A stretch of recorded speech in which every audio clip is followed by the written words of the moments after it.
Harga daging megang di pasaran dalam kawasan Aceh Besar mencapai Rp160 hingga Rp180.000 per kilogram. Harga tersebut memang relatif sama bila dibandingkan saat megang sebelumnya. Pada megang jelang Hari Raya Idul Adha, harga daging di pasaran tradisional Aceh Besar berkisar Rp160 hingga Rp180.000 per kilogram.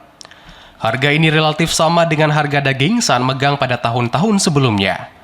Tingginya harga daging saat megang karena meningkatnya permintaan seiring dengan keperluan warga yang menyiapkan berbagai panganan berbahan dasar daging saat hari Lebaran.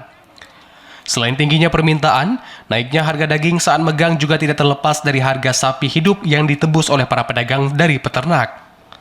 Dengan demikian, para pedagang terpaksa menyesuaikan harga agar tetap mendapatkan keuntungan. Hari biasa harganya 15, tapi mengingat hari menyambut Lebaran Idul Adha, harganya sedang 16, bahkan sampai 18. Untuk omset hari ini kira-kira bagaimana, Bang? Ya, agak meninggi sedikit daripada hari biasa. Kita lumayan tinggi lah.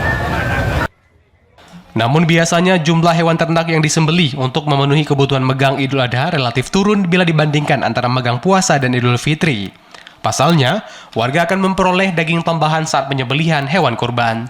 Tim Liputan TVRI Aceh melaporkan.